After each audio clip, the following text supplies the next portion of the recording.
All right. Well, thanks very much. And so as Martin said, here's our agenda for today.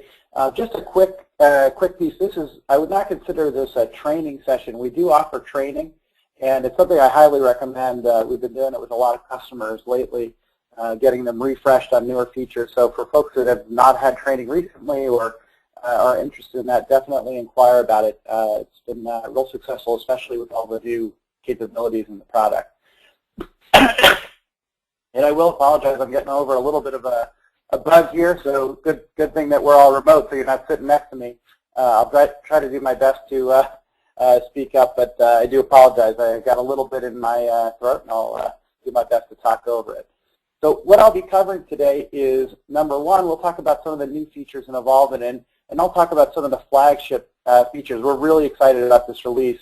When we talk about analytics and Evolven, we've always had a knowledge base, and we've always had this ability to drill down. But this new features in 4.6, these search analytics and risk scoring, and these types of features are very dynamic and really are making it even easier to navigate the changes and differences in your environment.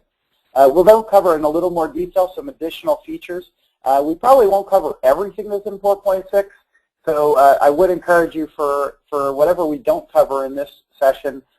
Certainly there is information in the release notes, there's information and documentation in the blog where we'll be highlighting the top 10 of new features, so please take a look at any of these great resources to learn more about what's in the release. I'll give you a brief demo of 4.6, and then we'll just cover a few more things, and like I said, we'll open it up to Q&A.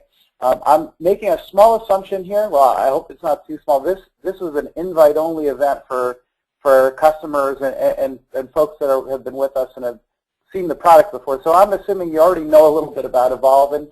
If not, bear with us, but hopefully this at least explains a bit about Evolven, and if you have questions after, we'd be happy to give you sort of the start from step one on Evolven.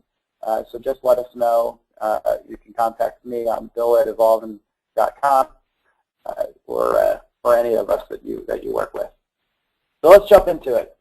So the first thing is just to show you the analysis flow. This is essentially what you see here is similar both here as well as in our comparison tab. So whether we're looking at monitoring for changes or we're looking at comparison for differences, it's the very same features that are featured in those two places. The first one on the top right is defining an analysis scope using search. And essentially, if you've used our product before, you know that we used to have a concept called filtering. We've kind of rebranded it and redone the feature to be called search, and it works quite the same in some ways, but very differently in others. Much more effective, much more efficient to use, and we'll show that in more detail. On the left, you see number 2 talks about performing multi-dimensional risk analysis to focus on high-risk changes, and this is completely new for 4.6. A way to take information that we already know, things like consistency of changes or the impact level or whether the changes were authorized or not or what kind of host it is, production, QA, testing, development, etc. Take all that information, use it for scoring, and then present it in the spider graph just as you see there in the middle of the screen. So that's really what this risk analysis does, and I'll talk more in detail about exactly how it works and how it can make your lives much easier navigating changes and differences. And the last is the drill down using the Change Explorer. This is an enhanced feature of ours. We've had the drill down. We've added a number of new drill downs to, again, make it much easier to get to the right changes that you're looking for. So let's go through those first 3 in a bit of detail here. So first we're talking about defining analysis scope using the powerful search analytics. And if you look on the right here, you see a drop down where I have a very powerful advanced search. I have things like areas where I can designate free text, or I must see all of these words in the changes or none of these words. And I have much more easy to fill out boxes for each of the items that I have as we move down the list. These are very easy to select using Autocomplete or using a drop-down list. So just as I mentioned, there's a smart Autocomplete, so it essentially helps you to figure out what to fill in. And that even goes for values as well. So if I'm on the path or the current value and I start typing something, it will actually inspect what's in scope and will figure out that, hey, maybe this is the value that you're looking for. It makes it much easier to fill out what you might want to search on. There's also a preview. If you look on the bottom of the search area, you'll see a number that says 23 out of 758. So what happens is as you complete your search, as you fill out fields, it will narrow those results down. Why is that important? Well, if you've got a lot of changes and you do want to try and focus in on a particular area, this can make it much easier for you to actually see that narrowed down result set, and to be able to and then decide whether you've narrowed too much or too little. Up on the top, number 4 talks about My Saved Searches. And the idea here is that you will be saving your searches, and you'll have your search list available to you for using. And you'll also see other users and the searches that they've created. You can leverage either, that you can leverage your own, and you can leverage other users' searches. And then finally, we have this area for what we call a free text search or a free search. And it allows powerful search language. So you could use things like brackets or parentheses and ands and ors to make a nice free text search that's more complex than just straight include all of these. So that's a quick rundown on the search. Of course, we'll do a demonstration on it and get into more details in a moment. Next, I'll talk a little bit about the multidimensional risk analysis that helps to focus on high-risk changes. So here, we're talking about this new feature on the left side that's labeled risk analysis. And what you see there is each risk equalizer bar that represents the different dimensions of data that can be included in the risk analysis. And there are a number of those. As I mentioned, there's things like frequency, where, for example, in most analyses, if the change is less frequent, that would be something that's more interesting to look at. If it's changed 100 times in the last year or in the last month even, if it's changed 100 times and I haven't had any problems, it's probably not likely to be a candidate for my problem. So I can use frequency as an example to just be more focused on things that are less frequent in my analysis. Things like impact. Impact is something we've had in the product since day one. The changes are labeled either critical, non-critical, insignificant, etc. And each of those can then be scored as part of the analysis. Now, as for each of these dimensions, there are values behind them. So, for example, for frequency, the very low frequency are given a score, low frequency are given a score, high frequency are given a score. So each of these have values that then are taken together with these weights to have to create this score. And I'll show you that in more detail in the demo, but that's essentially what the risk analysis is doing. So again, what happens is that you have these various equalizer bars that are used, and the user can determine the importance or weight of each dimension. So for example, you might say, in this particular analysis, I don't want to include the frequency. So by moving the bar over to this ignore side, essentially frequency is not considered at all in the analysis. Or you might decide that in the beginning that you didn't include impact, but now you decided that let me move that up a little bit and let's see what that does to my results. So by essentially moving these bars left and right, you can get to a breakdown that's very easy to manage and very easy for you to move from left to right. That's the idea here. I have 138 changes, but I could focus on these 11 in red, and more specifically the 4 to the leftmost position, and focus on those first in my analysis. That's really what your analysis is, looking at the most important or most likely candidates to what I want to inspect. Now, once you've made these changes, what you'll see is this spider area, this drill down area, is going to change. It's going to change based on how things are scored. They'll be grouped into these individual groups. And then you'll also notice that the colors will change. So if they're on the higher score end, they'll be in red. If they're in a sort of a mid-level, they'll be in yellow. If they're on the lower end of the spectrum, they'll be in green. And if they're really low, essentially kind of out of sync with everything else, you'll even see a gray color. And you'll see shades of these colors as well. So really what that can help with is as you do various groupings, these colors remain, so you'll still see scores relevant for those buckets, or each of these plus sign, these circles, I call them buckets. So you'll still see the colors that represent the scoring done by the risk analysis, but you can do drill downs in all different ways. This is really making it much easier to navigate.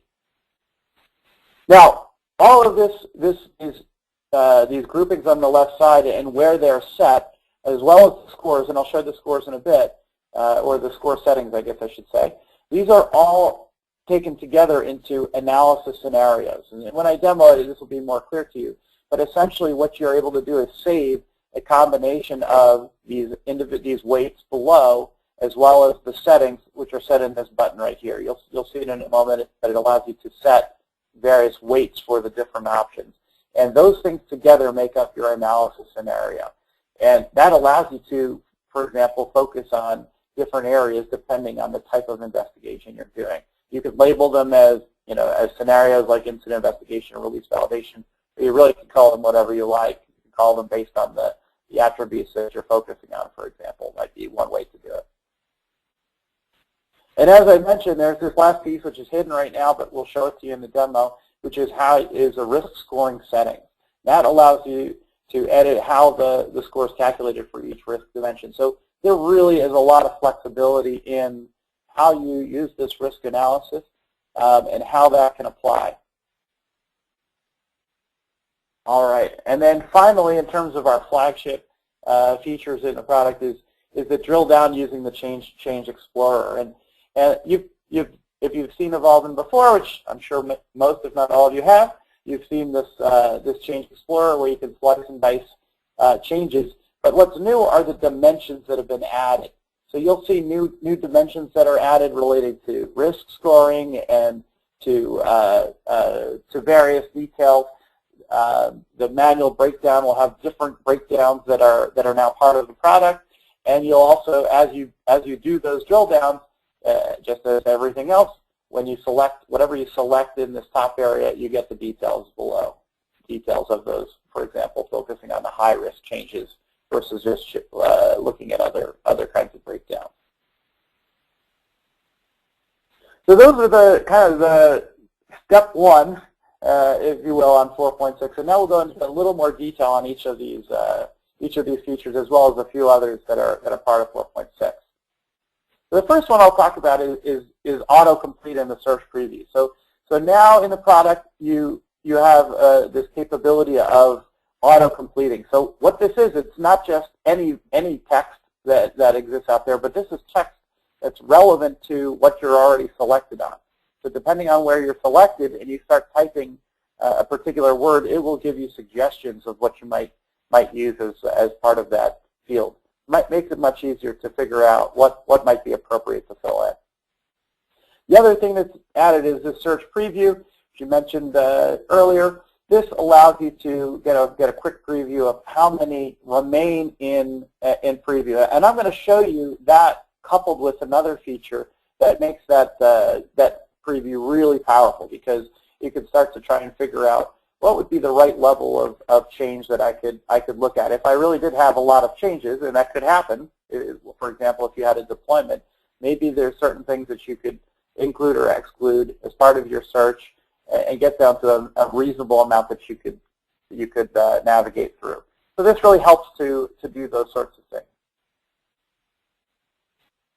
Next area is to talk about the user and shared searches. So as before, you had filters that you had available to you. Now, as you save searches, those become available to you under this My Searches. So you create a filter or you create a search, those will now show up under My Searches. All searches represent all of the other searches that everybody else is creating. And you could use best practices, for example, by labeling your search with a username before the search, if you like, or a certain group name, if you like. These would be good ways to organize various searches so that you could narrow down to just your team's searches. But you'll be able to see all user searches underneath this All Searches area. And another feature that we've had, and we had this feature in earlier versions of the product, was called global filters. It was fairly difficult to use, and we admit that, and that's, the first step is to admit it, and the second step is to make it better, and that's what this included and excluded search feature really does. What this does is it allows you to combine and reuse searches, which is very powerful. If somebody comes up with a search that says, these are junk, this is junk that we just don't want to see in most of our views. So we'll create a search called junk, and we'll manage that just as a junk search. And now other searches could leverage that by excluding junk as part of their search. So if they do that, they just don't see any of those things that were considered uninteresting at the time. Now, of course, down the line, the right thing to do would be to not have junk collected.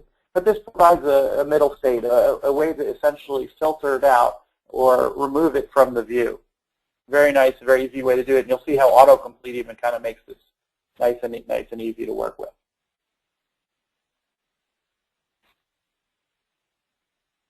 Another item, and this one is very difficult to just figure out for yourself. So if you've joined here, if nothing else that you get from this session, I hope you leave with this one, is that we have split the searches from the time interval. So from now on, if you create a search, and your search can really be focused just on the fields that you're searching, not thinking about what the time window is that you're considering. In the past, you needed to do things like, if you had a specific search, or what we called filter before, on WebSphere items, you would say, I have one for WebSphere for the last 24 hours, one for WebSphere last 48 hours, etc. You no longer need to do that, and it's the right thing to do. So now your first search can be focused on, for example, WebSphere, and then you take these two concepts together to form what you search.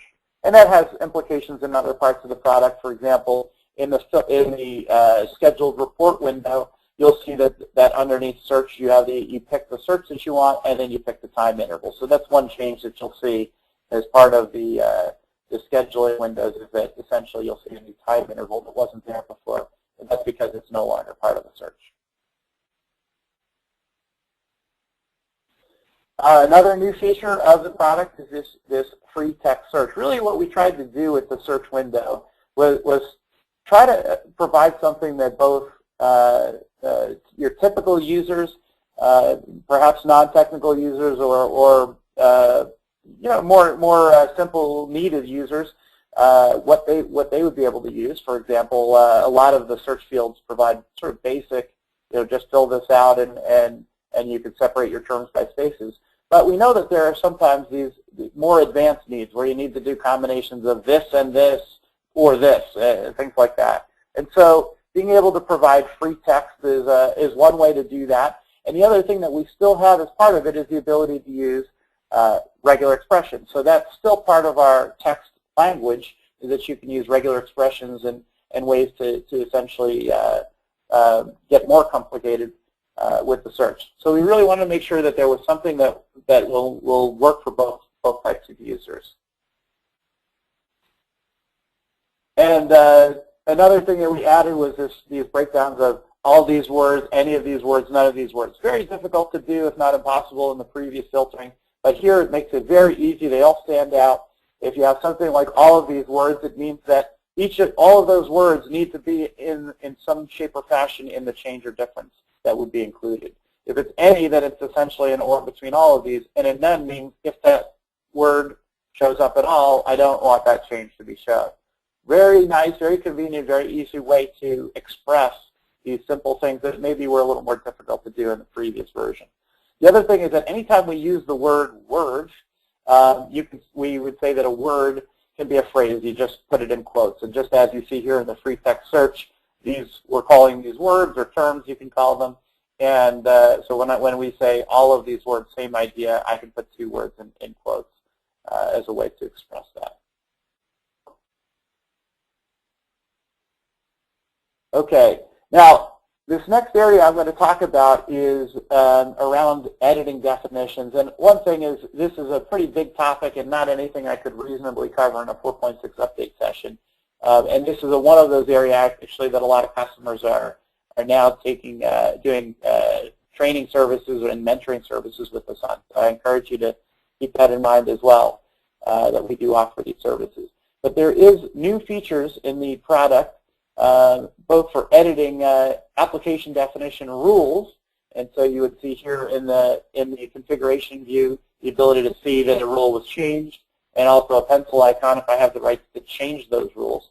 So certainly I can make changes to rules. And that was part of 4.3.6 as well, though not everyone may have seen it, so I thought it was probably worthy at least to mention that feature.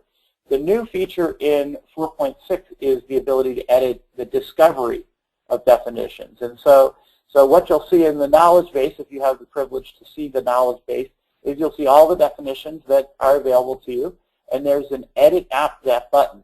And when you click that, it launches this appDef editor. So here you see the editor. You see this is the discovery for my quote-unquote Evolven definition. It's actually a definition that looks for the Evolven server installation. And what I can do is take the definition, select an agent. So I pick an agent that I want to actually test this discovery on, and then run the discovery, or run the discovery using this debug button. And what that does is actually runs the discovery, and I can monitor its progress. I can see, first of all, that the discovery was successful. So it's out:1. And I can see how it progressed through each of the steps. If I select a particular step, I can see the inputs to the step. I can see the outputs to the step. I can actually even see here's a function, and here was the value that was supplied. So if I saw that it actually failed, one of these steps showed a red item, I can see why it failed and step through it. Very convenient. If this is something that you do as part of how you use Evolven, this is going to be a very big time saver. This is about the level. I could cover it reasonably in this session, but as I said, if this is something that you do, please reach out to us. We're happy to show this to you. Happy to show it to you in more detail.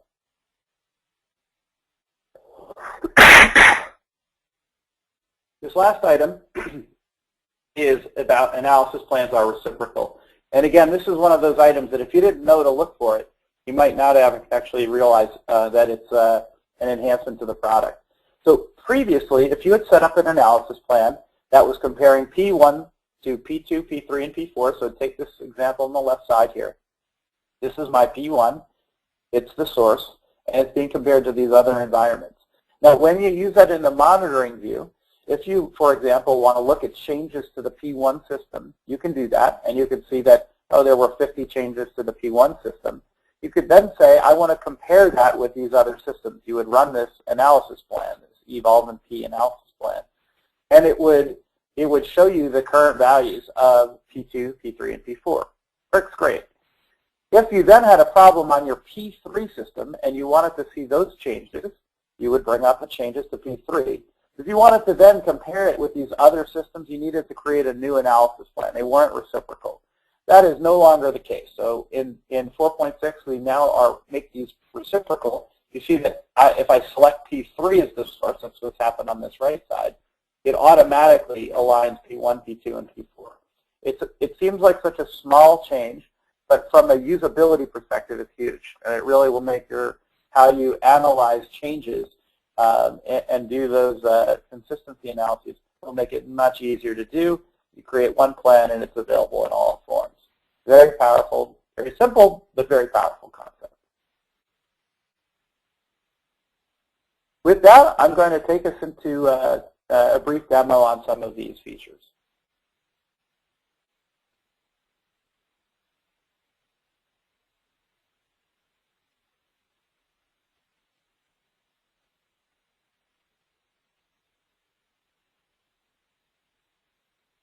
Okay. All right. So I've been logged into Evolven. I'll go ahead and pick an environment to take a look at. So let's pick this Evolven production servers environment. It's going to run my default search. So it's going to bring in all of the changes that it finds in that particular environment. In this case, it found 61,597 changes. In fact, it found 56,000. Some of these have been filtered out for me already as part of the default search.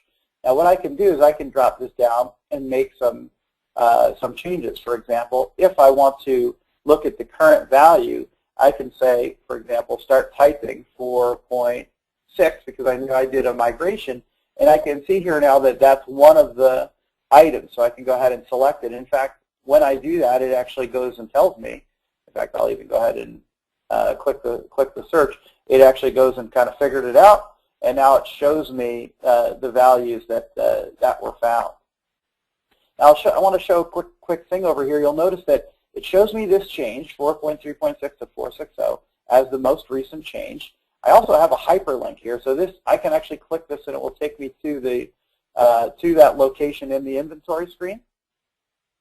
So it takes me right over there. If I want to get some context about the configuration item, it will take me right over there to the inventory view.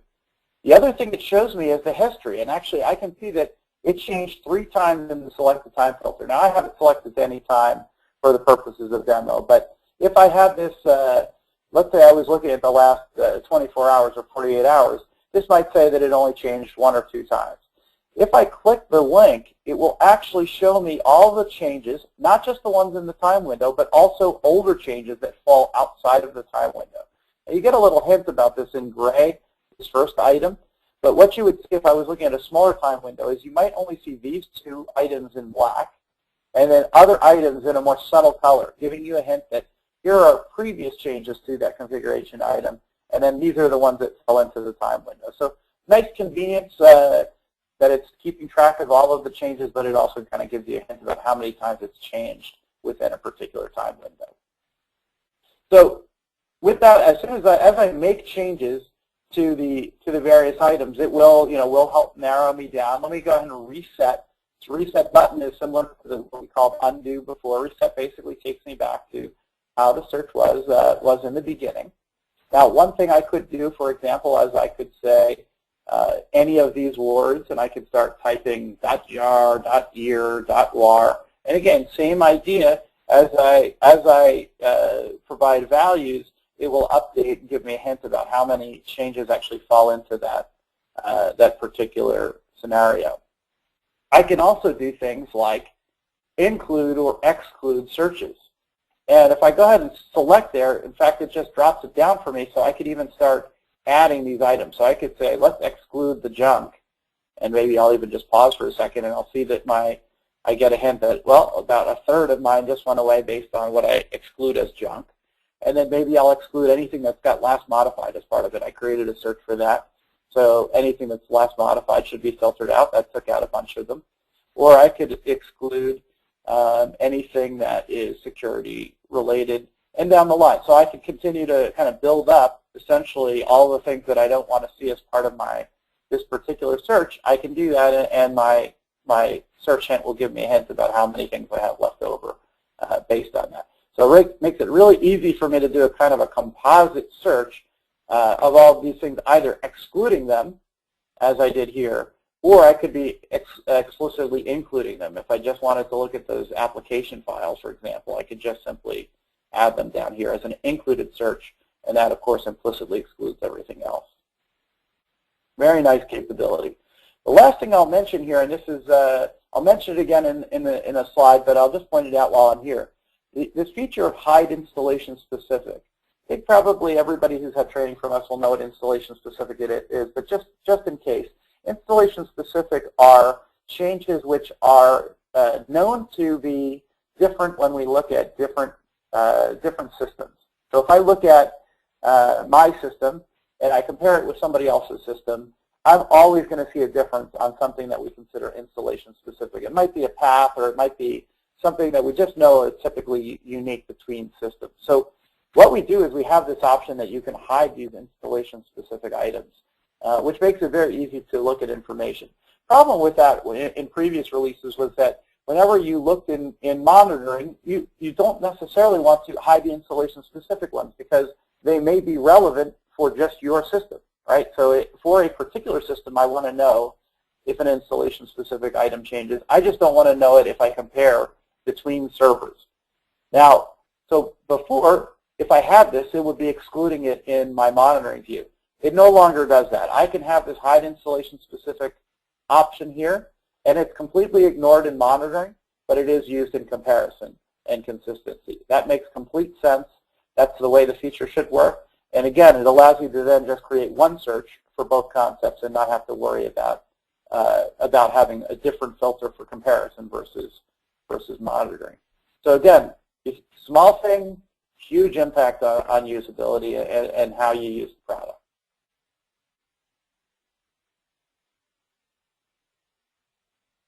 Okay, so that's a little bit about search. The other area I think, yep, we already talked about my searches and all searches. Both are available to you. You also, just as a kind of a quick thing, you do get a little hint about what these searches are doing. So if you look at, for example, these info windows, you'll see that, for example, all the junk is telling me that who created it, first of all, what impact it's excluding insignificant as our default does, but it also excludes junk and hides some various items. And by the way, here you can even see the hint that hiding an installation specific is only for comparison.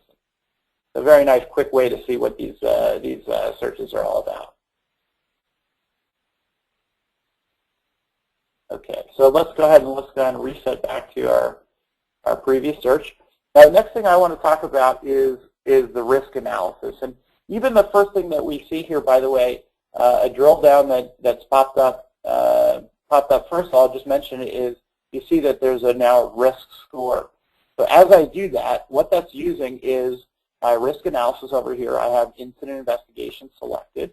And right now for incident investigation, the only thing I'm including is impact. So it's a relatively simplistic analysis that it's doing. But what it's done is it's taken these things together and created scores. Now I can make those scores more dynamic by adding in other dimensions. So for example, I can say, let's include frequency as part of the analysis. And when I do that, it's going to then rescore everything and then break it down. And now when it's done that, now some things have raised even higher scores and possibly lower, but certainly in this case, I've gotten some that have scored even higher. As I hover it, and it's hard for me to show this to you as I go back and forth, but as I hover, you'll see on the right side it says risk is very high, max score of 100. So, and as I go over this one, the max score is 89, and this one is 64. So really it's telling you, hey, this is the score that I've come to, so in this bucket, that's the score that you can expect in the items that are below here. Now, from here, of course, I have all of the same facilities that I had before. So, for example, I can say, let me auto group, and then again get some additional details about these various items that I can do deeper investigation. And I can either continue that auto group analysis, and now here it really gets me down to some specifics, and then of course I can navigate through each of those changes. Now I can change up my my scenario even more. I can add something called filter. Now filter is a very interesting one, because what filter allows me to do is actually take filters that I've created and use them for the purposes of scoring. And so as I've done that, it's done scoring a little bit differently now. I have even more now that have come into the very high categorization. But it's based on the way that it scored these things. And now, so certain things that were in the filters come higher. So let's take a quick step. Now, all I'm looking at right now are scores, but I can also break down by something called auto analysis. I'm going to do that. And when I do that, notice what's happened here. It's now showing me those risk dimensions and broken it down into buckets in that way.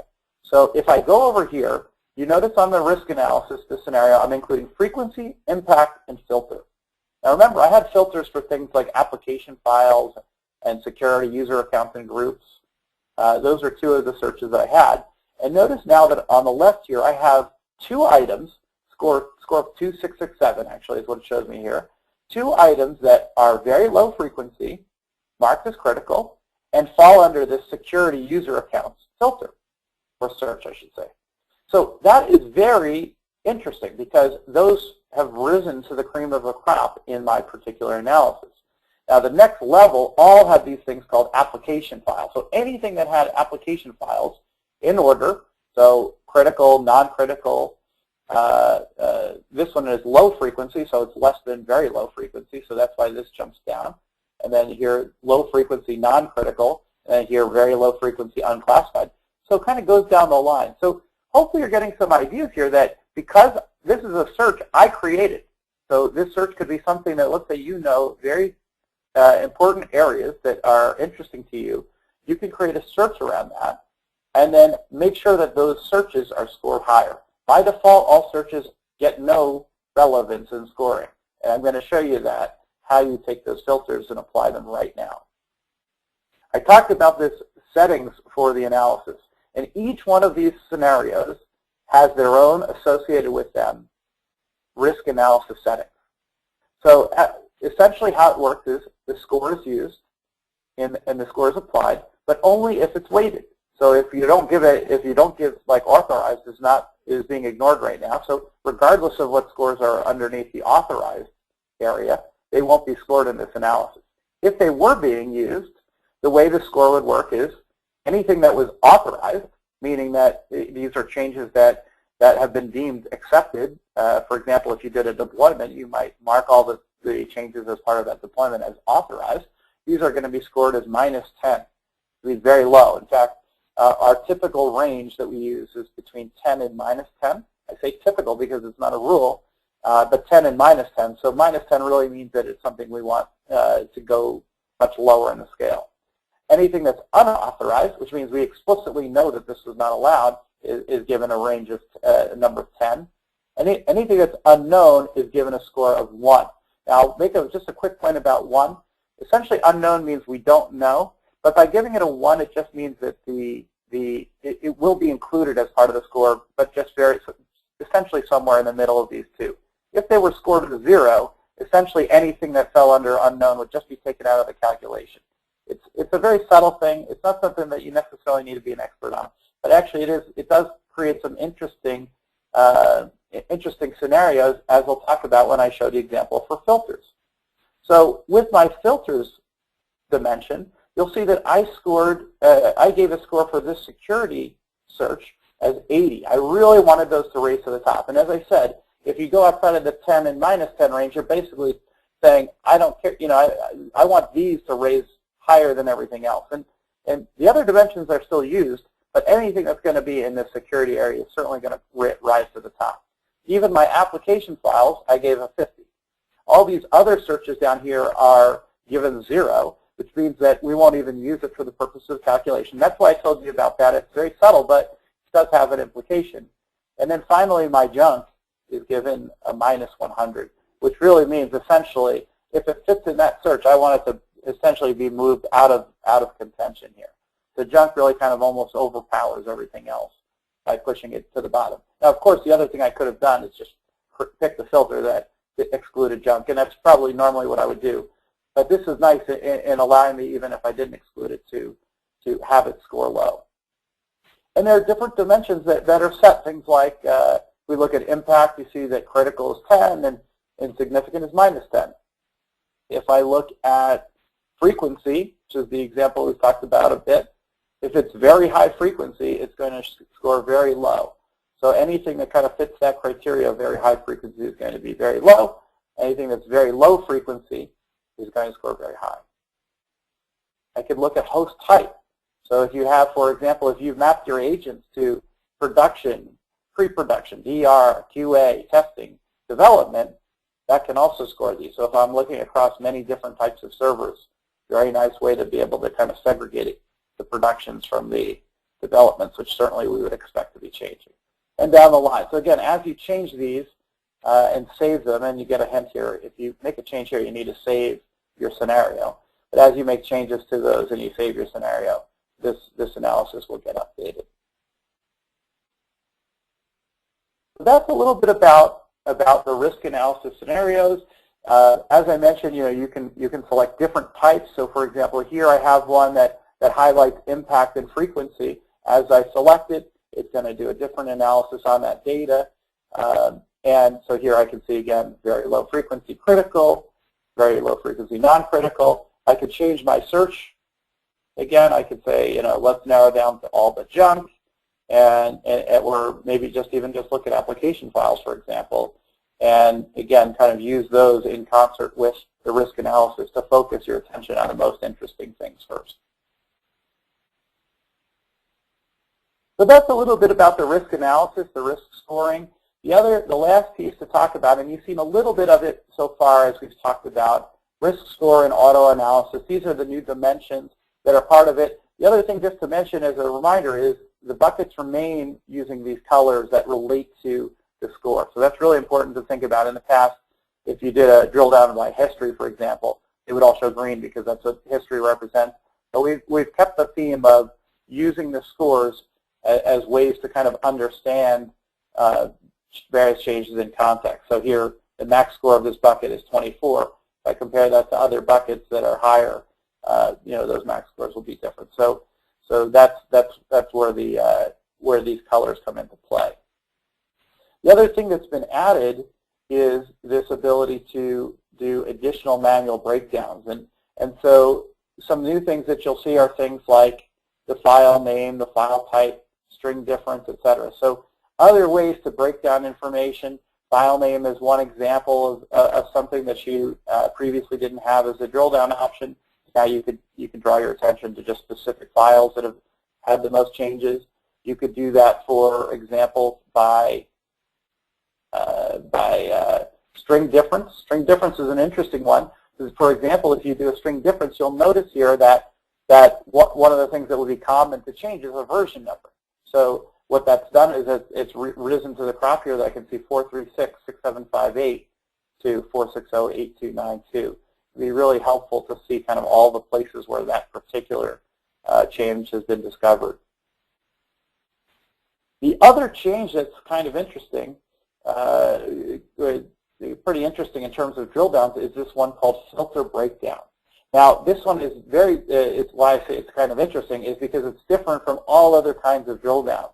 When I select that filter breakdown, it shows me what's in my filter and what's outside of my filter.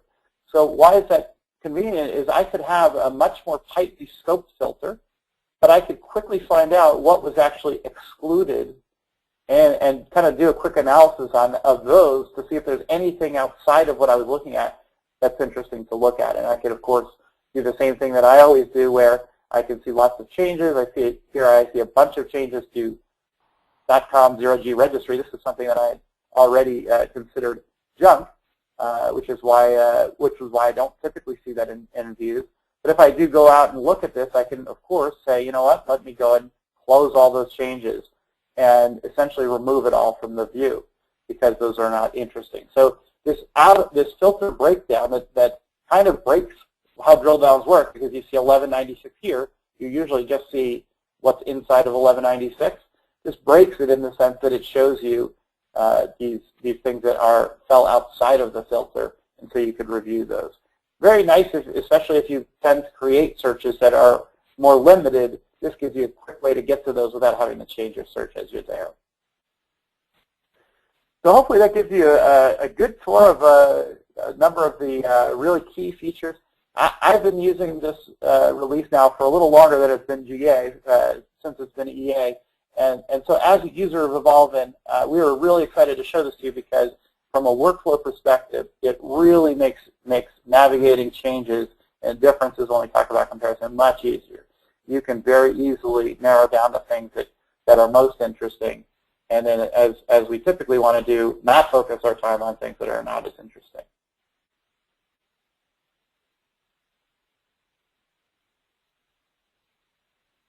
So a few more things to mention. I'll keep these brief because I know we're running a little short on time, and I want to get to at least a few of the questions. Any questions we don't address, we'll certainly, what we'll do is if we run out of time, if there's a question that I didn't address, I'll make sure it's part of either an FAQ entry or part of the blog. And of course, your name is associated with the question, so I'll be sure to get back to you individually.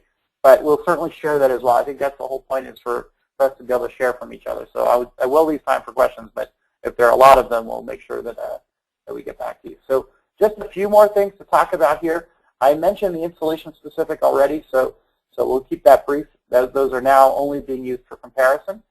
Evolven has been increased to scale. So we've run scenarios with 7,000 agents in our latest tests, and so now we're seeing Evolven scale even more agents on a single service setup. Really excited to continue down that path. R&D has really been focused a lot on making Evolven scale to more and more agents and users. It's really important to us. We added single sign-on support, maybe only interesting to the admins, but if you do use single sign-on in your shop, this is a new feature that we're now offering as part of the product. We have a mode that forces SSL mode, so if you're sensitive to having things over HTTP, again, probably for the administrators, but you can now ensure traffic only goes over SSL. We could do that in the past manually, but this now provides a nice, easier way to do it. Bookmarks now have the same scan now options, like non-scheduled, accelerated, urgent, etc. There are enhancements to the agent filters area that you can take a look at. They're pretty intuitive, and that's why I didn't focus any demo time on it, but that can make it easier for you to manage agents. We've improved our authorized change windows feature. This is the capability we've provided that integrate with change management systems, or you can use it by default in the product by setting change windows, where you say that between 6 p.m. and midnight on Friday, we're going to have a deployment. So I want to authorize all those changes. We showed that as a dimension of change in monitoring. We've made the authorized change windows view even more intuitive. And we've added new APIs, enhanced others, and we have a new admin guide coming very soon. And even though that's not, I guess, technically product, I did want to mention that because the admin guide has documentation on the various APIs that are out there, as well as many administrative features that people ask about a lot. We've got a guide coming soon. It will be up on the customer portal very soon, if it's not already there. And that's kind of a quick segue to just mention. I think a lot of folks that are on this call are part of this, but if you're not already, I highly recommend you registering for an account on the customer portal. If you're a customer, you're entitled to it. And one of the features that's on the blog now is this 10 new features of 4.6, and we'll continue to do that. Provide things that are not that are interesting primarily to Evolven users is really what the focus of the customer portal blog is for. So you'll also get information on releases or downloads for the releases, FAQ I mentioned that I'll update if we get any questions we don't get to, and various downloads. So definitely encourage you to check that out. And with that, because I know we're running short on time, I'm gonna turn it back to Martin for any questions that we have. Okay, thank you, Bill. That was great. That really brought up a lot of new features and a lot of new developments with our product. We're going to go over to questions now. We just have a few minutes left in the session. Let's see what kind of questions. Okay, what's the process for migrating to 4.6? Excellent. So migrating to 4.6 is very straightforward. And for folks who have never done an upgrade with Evolven, I think you'll be pleasantly surprised.